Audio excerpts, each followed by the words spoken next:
You're listening to Moon Monkey. On this episode, we're talking about the new movie from Jordan Peele called Us. So Us starts with a young girl who's at the fairground with her parents back in the 1980s.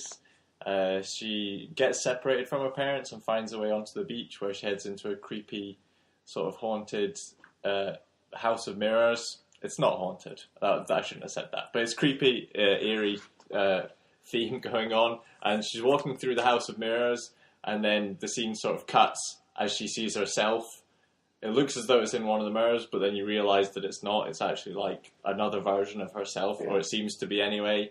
Then the film cuts to present day, and we see the Wilson family, the mother of whom is the girl from the beginning, her husband, her two kids, and they're heading off on the family vacation, but she's still troubled by this thing that happened in her past. Feels like she's been followed, or that there's another version of herself out there somewhere, and that's sort of the basic conceit of the movie.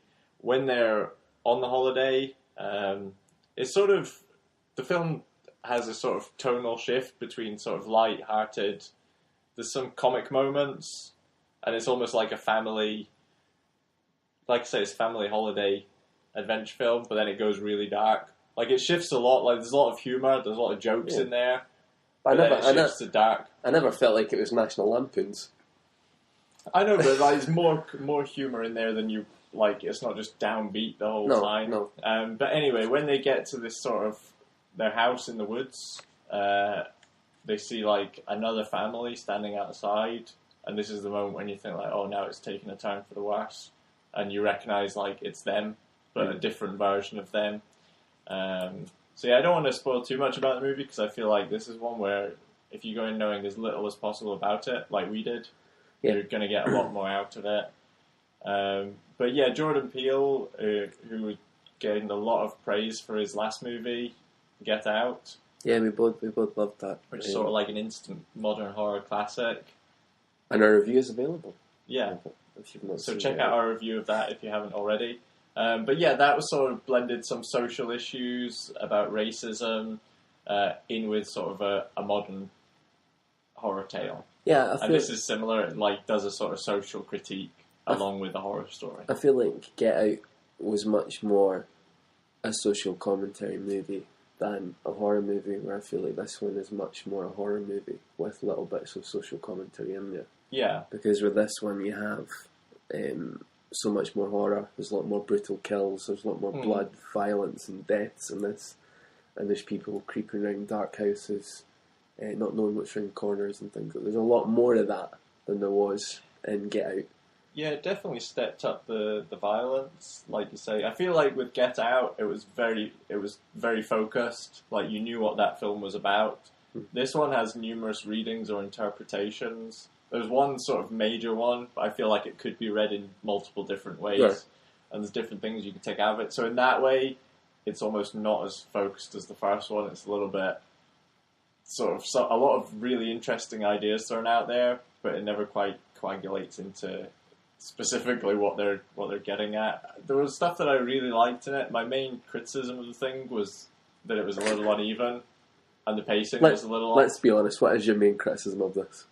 That was it, that it was uneven. How did they feed the rabbits? Yeah. That's your main criticism. How did they feed the rabbits? For people who've seen the film, they'll understand that. Yeah, if not, we'll make them... But yeah, on that point, it's a sort of like... It seems like it's going one way, which is a supernatural explanation, and then it turns into something else, which raises a lot of questions about the film world. Like, there's a lot of stuff in this that you have to just accept and keep going with. Whereas I felt like Get Out could answer every question you had about the story, about the world that it was set in.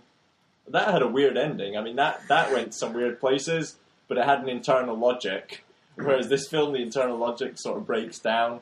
I really liked it, and I think like it's one of those movies that doesn't answer everything in the first viewing, and I think that's good, because a lot of movies now, everything is just wrapped up, or you're played to be like, oh well, wait until part 2, which is out next year, or in a couple of years or whatever. Whereas like this one is just like a good movie that asks a lot of questions and feels like more of a throwback to movies from the 70s, where things necessarily aren't all explained and everything, all the answers aren't there, and you're left as the audience to maybe go and figure out what this all means, which I really liked. and it has one of the most creepy intros for me when she's going round the Yeah. Merlin's maze or whatever it's called at the start. Like that, really. The beginning was really good. Yeah, And setting tone. And there's so much in there with like little bits of imagery throughout the movie, which I think on like a second viewing it'd be really interesting to see. And the little things you pick up on is like they're going to the beach, and our son's wearing the Jaws t-shirt, and you're like, well, don't go to the beach. Because you know, like, there's just little things in there. Yeah, I was going to say, like, watch out for, like, everything that's written on people's t-shirts, everything that's on shelves in the background. Like, a lot of thought's gone into that kind of thing. I would say, like, I really loved the beginning, and I really like the end. And the end has some of the weirder stuff in it, like, right at the very end. But in the middle was the part where, yeah, it kind of felt like a typical kind of slasher film, when you have like the other family hunting them down, and it's just a lot of action sequences of them either running away or facing the bad guys. It kind of lost the thematic depth in the middle. It was just like trying to get to the end where like it was going to explain stuff. For me, like, I thought like it got most interesting in the middle part as you learn more and more about it, because you start to think like, is the family, is it just her and her family that's doubled, and you find out more about what's going on all over the course of like America and maybe the world or whatever. You don't know what's going on, but that's the bit that got really interesting for me. And like you're saying, there's loads of ways you can read into it. I mean, it kind of reminded me of like High Rise, and what was going on there, and maybe the idea of like what's inside all of us as human beings. You know, the possibility to there's do that. There's a lot of stuff about social segregation, and there's a lot of stuff about psychology and the darker side of human nature. A lot of references to masks as well. That's another visual that they refer back to a number of times. But I think like it's a really strong other movie from Jordan Peele, and really good performances by Lupita Nyong'o, and you know, our whole family, and you know, there is that humour in there that keeps you going throughout it as well. Like you're saying, it's not just a really dark movie. There's little bits of, you know, like making light of the situation, which is good. But I really loved it, and I would watch it again. I mean, like, it's definitely not a bad movie. I would say, like, it's a very, very good horror movie, and the thing I do like about it is that it's an original idea. Like, he's a sort of director that's coming up with new ideas. He's not just rehashing the same old stories.